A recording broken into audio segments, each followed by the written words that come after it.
ہر انسان کسی نہ کسی طرح غصے کا شکار ہوتا ہے. کچھ لوگوں کو غصہ کم آتا ہے، کچھ کو زیادہ آتا ہے.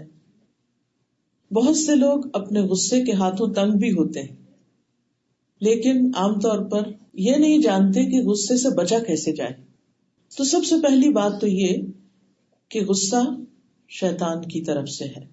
اللہ سبحانہ وتعالیٰ کا ارشاد ہے، اور اگر کبھی شیطان کی طرف سے کوئی اکساہٹ آپ کو ابھار ہی دے، یعنی کسی کے مقابلے میں کسی کا غصہ دلانے پر، تو اللہ کی پناہ طلب کیجیے. فاستعذ باللہ. جب کوئی انسان نیکی کا کام کرنا شروع کرتا ہے، صرف خود نیکی نہیں کرتا بلکہ دوسروں کو نیکی کی بات بتانے لگتا ہے، تو ایسے میں شیطان بڑی رکاوٹیں ڈالتا ہے. اور اس میں عموماً کیا ہوتا ہے کہ آپ اگر کسی کو کوئی نصیحت کر رہے ہیں، کسی بات پر سمجھا رہے ہیں، کسی برائی سے روک رہے ہیں، تو دوسرا شخص ایک دم غصے میں آ جاتا ہے، اوفینڈ ہو جاتا ہے. پھر آپ اس کو سمجھانے کی کوشش کرتے ہیں، آپ دلیل دیتے ہیں، لیکن اکثر وہ مانتا نہیں. تو بعض اوقات انسان پھر خود بھی غصے میں آ جاتا ہے. تو وہ شخص جو ایک بہت اچھی بات دوسرے کو بتانے جا رہا تھا، اب وہ شیطانی اکساہٹ سے کیا ہو گیا؟ غصے سے لال ہو گیا. اور عموماً ہمارا یہ رویہ ہمارے اپنوں کے ساتھ ہوتا ہے، ہمارے بچوں کے ساتھ، کیونکہ زیادہ تر ہم انہی کو نیکی کا حکم دے رہے ہوتے ہیں یا کسی برائی سے روک رہے ہوتے ہیں، لیکن وہ مان کے نہیں دیتے. بعض اوقات بحث مباحثہ بھی شروع ہو جاتا ہے. تو ایسی صورت میں انسان پھر کیا کرے؟ سب سے پہلے تو یہ کہ انسان اس سچویشن کو اوائڈ کرے، یعنی بحث مباحثے سے گریز کرے. جو لا علم ہے، جو ابھی بات کو سمجھ نہیں رہا، اس کو بس صرف بتانا ہی کافی ہے، اس سے بحث مباحثے کی نہیں ضرورت. لیکن اگر کچھ بات آگے بڑھ ہی جائے اور شیطان انسان کے دل میں کوئی اکساہٹ ڈال دے، تو پھر ایسی صورت میں انسان کو فوراً اللہ کی طرف رجوع کرنا چاہیے. تو غصے سے بچنے کا جو پہلا طریقہ ہے وہ کیا ہے؟ فاستعذ باللہ. اللہ کی پناہ لیجئے، اللہ سے مدد مانگیے، کیونکہ یہ اکساہٹ، یہ غصے کی کیفیت آئے گی شیطان کی طرف سے. اور جو لوگ اللہ سے ڈرتے ہیں، جن لوگوں کے دل میں تقویٰ ہوتا ہے، جب انہیں کوئی خیال چھو جاتا ہے، یعنی کوئی ایسی بات ان کے دل سے گزر بھی جاتی ہے، تو فوراً وہ ہوش میں آ جاتے ہیں. وہ دیکھنے لگتے ہیں جو شخص بدتمیزی کر رہا ہے میں بھی بدتمیزی پر اتر آؤں، یا جو غلط کر رہا ہے میں بھی اس جیسے اخلاق پر آ جاؤں. تو اس لیے انسان فوراً اللہ سے مدد مانگے، کیونکہ شیطان انسان کا دشمن ہے اور وہ انسان کو برائی پر، بد اخلاقی پر اکساتا رہتا ہے اور انسان کے دل میں وسوسے ڈالتا رہتا ہے اور بار بار پلٹ کر آتا ہے. اسی لیے ہم دیکھتے ہیں کہ سورۃ الناس میں 3 بار اللہ تعالیٰ کی صفات کے ساتھ پناہ مانگنے کی بات کی گئی ہے. قل اعوذ برب الناس، ملک الناس، الہ الناس، من شر الوسواس الخناس. اس وسواس یعنی بہت زیادہ وسوسہ ڈالنے والے، الخناس جو بار بار پلٹ کے آتا ہے، اس کے شر سے بچنے کے لیے کیا کریں؟ اللہ سے مدد لیں، اللہ کی پناہ لیں، اللہ کو پکاریں. الذی یوسوس فی صدور الناس، جس کا کام ہی یہی ہے کہ وہ لوگوں کے دلوں میں وسوسے ڈالتا رہے. من الجنۃ والناس، جنوں میں سے بھی انسانوں میں سے.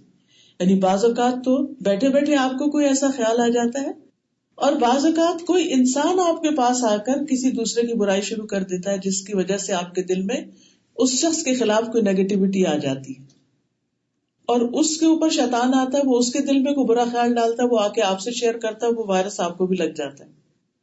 تو اس کا حل قرآن میں بارہا یہی بتایا گیا کہ ایسے موقع پر جب انسان کمزور پڑ جائے اور شیطان کی چال میں آ جائے، تو پھر وہ اللہ ہی سے مدد مانگے. اصل میں شیطان یہ چاہتا ہے کہ وہ بندوں کو آگ کی طرف لے جائے، کیونکہ خود آگ سے بنا ہے، بندوں کے دلوں میں آگ بھڑکاتا ہے۔ شیطان تمہارا دشمن ہے تو اسے دشمن ہی سمجھو۔ پھر قرآن مجید سے ہمیں یہ بھی پتہ چلتا ہے کہ شیطان بندوں کے درمیان جھگڑا پیدا کرتا ہے، آپس کے تعلقات خراب کرتا ہے۔ آپ نے دیکھا ہوگا بعض اوقات کہ آپ اپنے کسی کام میں، بڑے اچھے ہی مفید کام میں منہمک ہوتے ہیں، آپ کچھ پڑھ رہے ہوتے ہیں، قرآن ہی پڑھ رہے ہوتے ہیں مثلا، اتنے میں آپ دیکھتے ہیں کہ آپ کا بچہ کوئی ایسا کام کر دیتا ہے کہ جس پر آپ ایک دم غصے میں آ جاتے ہیں۔ اب ہوتا کیا، قرآن آپ کے ہاتھ میں ہے، کبھی کھلا ہے اور کبھی آپ تھوڑا بند بھی کر دیتے ہیں لحاظ سے، اور پھر آپ اس کو ڈانٹ ڈپٹ وہیں بیٹھے بیٹھے شروع کر دیتے ہیں، اور وہ چھوٹی سی بات اتنی بڑی بن جاتی ہے کہ آپ اپنے مقصد سے بھی ہٹ جاتے ہیں اور گھر میں ایک فساد کی کیفیت پیدا ہو جاتی ہے۔ عین اس وقت جب آپ کوئی خیر و بھلائی کا کام کر رہے ہیں، اس وقت شیطان آ ٹپکے گا۔ قرآن مجید میں اللہ تعالیٰ فرماتے ہیں سورۃ الاسراء 53 میں، وَقُلْ لِعِبَادِي يَقُولُوا الَّتِي هِيَ أَحْسَنُ إِنَّ الشَّيْطَانَ يَنزَغُ بَيْنَهُمْ إِنَّ الشَّيْطَانَ كَانَ لِلْإِنسَانِ عَدُوًّا مُبِينًا۔ اور میرے بندوں سے کہہ دو وہ بات کہیں جو سب سے اچھی ہو۔ کیا خوبصورت طریقہ بتایا ہمیں بری سچویشن سے نکلنے کا اور اس کو اوائڈ کرنے کا اور اس سے بچنے کا۔ میرے بندوں سے کہہ دو وہ بات کہیں جو سب سے اچھی ہو، اور یہ صرف گھر سے باہر نہیں، گھر کے اندر اپنے ہی بچوں کے ساتھ، اپنے شوہر کے ساتھ۔ لیکن ہم کتنی بار اسی حکم کو بھول جاتے ہیں۔ یہ بھی اللہ کا حکم ہے، قرآن کا حکم ہے کہ بات اچھے سے کرنی ہے۔ کیوں اچھے سے کرنی ہے؟ ان الشیطان ینزغ بینہم، کیونکہ شیطان ان کے درمیان جھگڑا ڈالتا ہے۔ ان الشیطان کان للانسان عدوا مبینا، بے شک شیطان ہمیشہ سے انسان کا کھلا دشمن ہے، وہ اپنی دشمنی میں کمی نہیں کرتا، لہذا شیطان کو بیچ میں آنے کا موقع ہی نہ دو۔ اپنا طرز عمل درست کر لو، اپنا معاملہ، اپنا بیہیویئر درست کرو۔ تو اللہ سے مدد مانگنے کے ساتھ ساتھ کیا کرو؟ بات اچھے سے کرو۔ ہم نے ایک ہی بات کہنی ہوتی، لیکن اچھے سے کہیں گے تو نتیجہ اچھا نکلے گا، اور اگر غصے سے کہیں گے اور تکبر سے کہیں گے اور دوسرے کے اوپر دھوس جما کے کہیں گے تو اس سے ہو سکتا ہے کہ کوئی شخص آپ کو بڑا سمجھ کے یا کسی وجہ سے آگے سے نہ بولے، لیکن وہ دل میں ضرور رکھ لے گا۔ کئی دفعہ ایسے بھی ہوتا ہے نا کہ ہم جواب نہیں دے سکتے کسی کو لحاظ کے مارے، لیکن جب بھی کوئی شخص بد اخلاقی کرتا ہے تو کبھی بھی وہ لوگوں کے دل میں اپنی جگہ نہیں بنا سکتا۔ دلوں میں جگہ صرف اچھے اخلاق سے بنتی ہے۔ تو یہاں پر اللہ سبحانہ وتعالیٰ نے اس کی بتا دی کہ اچھے اخلاق کی کیا ہے؟ اچھی بات کرنا، جب بات کریں اچھے سے بولیں۔ اور یہاں پر یہ جو ینزغو کا لفظ آیا ہے قرآن مجید میں، ابن کثیر کہتے ہیں کہ اس کا معنی ہے غصے یا کسی اور سبب سے فساد پیدا کرنا۔ یعنی ینزغو کا معنی کیا ہے؟ غصے کی وجہ سے فساد پیدا کرنا، کیونکہ انسان جب غصے سے بولے گا تو نتیجہ کیا ہوگا؟ فساد ہی ہوگا۔ پھر اسی طرح شیطان دو بندوں کے درمیان دشمنی پیدا کرتا ہے، یعنی جھگڑا بھی کرواتا ہے، وسوسے ڈالتا ہے اور دشمنی پیدا کرتا ہے۔ سورۃ المائدہ 91 میں اللہ تعالیٰ فرماتے ہیں انما یرید الشیطان ان یوقع بینکم العداوۃ والبغضاء، شیطان تو یہی چاہتا ہے کہ تمہارے درمیان دشمنی اور بغض ڈال دے، یعنی تمہارے آپس میں دلوں کے اندر دوریاں آ جائیں، گرج آ جائیں۔ اور یہ وہ کیسے کرتا ہے؟ وہ انسان کو اکساہٹ دلاتا ہے۔ یہ اکساہٹ کیا ہوتی ہے؟ اس کے دل میں آ کے بات ڈالتا ہے، دیکھو دیکھو فلاں نے تمہارے ساتھ کیا کیا، اور جب تک تم اس کو منہ توڑ جواب نہیں دو گی نہیں باز نہیں آئے گا۔ لہٰذا انسان اپنے سارے اصول، طریقے، ضابطے، اخلاق، ہر چیز بھول کے غلط کام کرنے لگتا ہے۔ تو اس سے یہ پتہ چلتا ہے کہ غصہ دراصل شیطان کی اکساہٹوں میں سے ایک اکساہٹ ہے۔ ایک شخص نے عمر بن عبد العزیز سے ایسی بات کہی جو انہیں ناگوار گزری، تو انہوں نے کہا کیا تم چاہتے ہو کہ شیطان مجھے میرے حکمران ہونے کی حیثیت پر اکسائے؟ کیونکہ وہ حکمران تھے نا اس وقت، تاکہ میں تم سے سختی سے پیش آؤں اور کل قیامت کے دن مجھے تمہاری طرف سے سختی پہنچے. یعنی یہ تھوڑی ہوگا کہ آپ نے اگر کسی کے اوپر ناروا ظلم کیا، زیادتی کی، بلا وجہ دوسرے کو ستایا، تو اللہ تعالیٰ آپ کو چھوڑ دے گا؟ تو کتنے عقل مند تھے یہ لوگ کہ جو چھوٹی چھوٹی باتوں کا بھی حساب رکھتے تھے اور غصہ ہونے کے باوجود بھی اپنے غصے کو پی جاتے تھے. آپ دیکھیے کہ حضرت ابو ہریرہ کہتے ہیں کہ ایک آدمی نے نبی صلی اللہ علیہ وسلم کی موجودگی میں ابو بکر رضی اللہ عنہ کو برا بھلا کہا. نبی صلی اللہ علیہ وسلم ابو بکر کے خاموش رہنے پر مسکراتے رہے، لیکن جب وہ آدمی حد سے بڑھ گیا تو ابو بکر رضی اللہ عنہ نے بھی اس کی بات کا جواب دے دیا. اس پر نبی صلی اللہ علیہ وسلم ناراضگی کے ساتھ وہاں سے کھڑے ہو گئے. ابو بکر رضی اللہ عنہ نے پیچھے جا کر عرض کیا، یا رسول اللہ، جب تک وہ شخص مجھے برا بھلا کہتا رہا آپ بیٹھے رہے، اور جب میں نے اس کی کسی بات کا جواب دیا تو آپ غصے میں آ کر کھڑے ہو گئے. نبی صلی اللہ علیہ وسلم نے فرمایا، تمہارے ساتھ ایک فرشتہ تھا جو تمہاری طرف سے جواب دے رہا تھا. تو یاد رکھیے کہ جب بھی کوئی شخص ہمارے ساتھ زیادتی کر رہا ہو، ہمارے سر پہ چلا رہا ہو اور خواہ مخواہ کی فضول باتیں کر رہا ہو، تو ایسا نہیں کہ اس کو جواب نہیں جا رہا. اگر وہ کوئی بد دعا دیتا ہے یا لان تان کرتا ہے کچھ بھی، تو فرشتہ جواباً اس کے لیے کر رہا ہوتا ہے. اور فرمایا کہ جب تم نے اسے جواب دیا تو درمیان میں شیطان آ گیا، اس لیے میں شیطان کی موجودگی میں بیٹھ نہ سکا، میں وہاں سے اٹھایا. تو غصے کے وقت دونوں فریق اگر آپس میں جھگڑ رہے ہوں تو شیطان دونوں طرف ہوتا ہے. جو شخص معاف کر دیتا ہے اللہ اس کی عزت میں اضافہ فرماتا ہے. یہ مسلم احمد کی روایت ہے. اللہ کے نیک بندے جب ظالم پہ قدرت حاصل کر لیتے ہیں تو معاف کر دیا کرتے ہیں.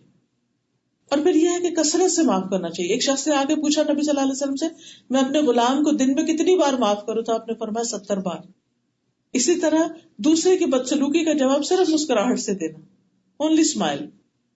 اور اس کا کہاں سے ہمیں پتہ چلتا ہے؟ نبی صلی اللہ علیہ وسلم کے گلے میں ایک بدو نے آ کے چادر ڈالی، کھینچنے لگا تو آپ اس کو دیکھ کے مسکرانے لگے، غصے میں کچھ نہیں کہا. پھر اسی طرح اگر کوئی سخت بات کر رہا ہو، سخت طریقے سے بول رہا ہو، تو اس وقت جواباً حلم کا مظاہرہ کرنا. پھر حق بات ہی کہنا چاہے غصے میں ہو انسان. پھر اسی طرح انسان ایسے الفاظ منہ سے نہ نکالے جس سے انسان کی آخرت برباد ہو. کیونکہ بعض اوقات ایک انسان کے نامہ اعمال میں ڈھیروں نیکیاں ہوتی ہیں، لیکن وہ کوئی ایسی بات کہہ دیتا ہے کہ جو اللہ کو ناراض کرنے والی ہوتی ہے، سب کچھ تباہ برباد ہو جاتا ہے. جیسے چھوٹی سی چنگاری سارا گھر جلا دیتی، تو چھوٹی سی غصے والی بات گھر توڑنے پہ اور طلاقوں پہ تک بات لے جاتی. اور اسی طرح انسان کی آخرت بھی برباد ہوتی ہے. تو اس سے بچنے کی ضرورت ہے. پھر برائی کا جواب بھلائی سے دینا، جواب دینے میں محتاط رویہ اختیار کرنا، سوچے سمجھے نپے تلے لفظ بولنا، خصوصاً سینسیٹیو لوگوں کے ساتھ، کہ جو آپ کی چھوٹی سی بات کو بھی کچھ سے کچھ بنا کر ناراض ہو بیٹھیں گے آپ سے. اور ایسے لوگ آپ کو پتا ہوتا ہے کہ وہ آپ کے ہسبینڈ ہو سکتے ہیں، آپ کا کوئی بچہ ہو سکتا ہے، بس ذرا مزاج کے خلاف بات ہوئی نہیں تو بس آپے سے باہر ہو گئے. تو پھر کوشش کریں کہ اس موقع پر وہ بات نہ ہی کی جائے، خاموشی اختیار کر لی جائے. پھر لڑائی جھگڑا نہ کرنا، یعنی غصے میں کیا نہیں کرنا، لڑائی جھگڑا، بد زبانی اور لان تان نہیں کرنا.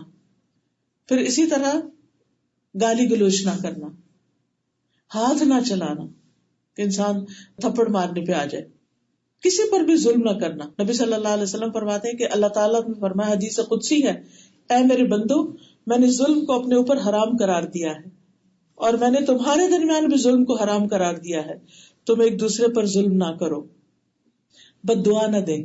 بہت سے لوگ غصے میں جب بڑبڑانے لگتے تو پھر اگر جواب ویسے نہیں دے سکتے تو بد دعائیں دینے لگتے. کیونکہ اگر آپ کی بد دعا جس کو آپ دے رہے ہیں اس پر نہ لگتی تو واپس آپ پر نہ پلٹ آئے. یہ بہت اس میں خطرہ ہے. جلد بازی سے پرہیز کرنا. پھر اسی طرح اگر آپ اپنے بچے میں غصہ دیکھتے تو اس کو دعا دے، کسی بڑے میں دیکھتے تو اس کے لیے دعا کرے کہ اللہ تعالیٰ تو اس کی مدد کر. پھر بہت چیخ چلا کے سمجھانے کے بجائے وہی بات آرام سے بیٹھ کے کریں، کیونکہ وہ زیادہ اچھی کنوے ہوگی. اگر اس وقت پاسبل نہ ہو، آپ کو اپنے اوپر کنٹرول نہ ہو، تو پھر کسی اور وقت پر اس کو ڈال دیں. پھر اسی طرح جس بات پر غصہ آیا اس کی وجہ بھی بتایا کریں. بعض لوگ موڈ آف کر لیتے ہیں، غصے میں کئی دن بولتے نہیں، یہ نہیں بتاتے بھی مسئلہ کیا ہوا، تو اس سے بڑی پریشانی رہتی ہے پھر گھروں میں. پھر اسی طرح آپے سے باہر نہ ہو. کوئی اور ہمیں نصیحت کرے تو اس کو قبول کر لیں. غصے کی حالت میں فیصلہ نہ کریں. بعض اوقات ایسا ہوتا ہے نا کہ کوئی دو بچے جھگڑتے ہوئے آ جاتے ہیں تو آپ کسی ایک کے حق میں بات کرتے تو دوسرے کی پوری بات بھی نہیں سنتے. تو انسان کی عقل ماری جاتی ہے تو پوری یا آدھی. تو جب آدھی عقل ہی ماری جائے تو پھر غصے کی حالت میں انسان دو لوگوں کے درمیان انصاف کی بات کرنے کے لیے انتظار کرے, غصے میں فیصلہ نہ کرے.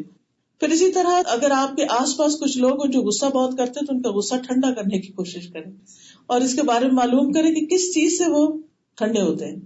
پھر اسی طرح غصے سے بچنے کی دعائیں بھی کریں. سب سے پہلی دعا تو اعوذ باللہ من الشیطان الرجیم ہے.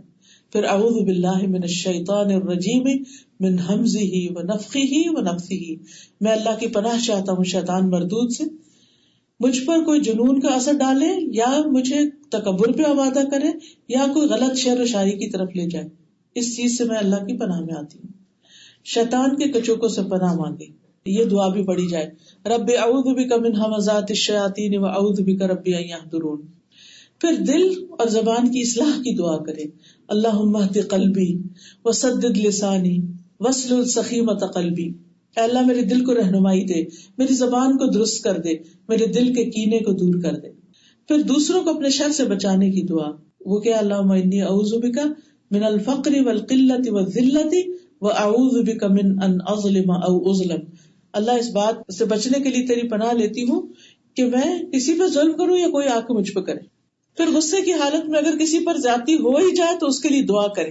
نبی صلی اللہ علیہ وسلم نے فرمایا, اے اللہ بے شک محمد صلی اللہ علیہ وسلم انسان ہے, وہ ویسے ہی غصے میں آ جاتا ہے جیسے انسان غصے میں آتا ہے, اور میں تجھ سے عہد کرتا ہوں اور تو ہرگز وعدے کے خلاف نہیں کرتا, بس جس مومن کو میں تکلیف دوں یا اسے برا کہوں یا اسے سزا دوں تو اسے اس کے لیے کفارے کا باعث بنا دے کہ وہ قیامت کے دن اس سے تیرے قریب ہو.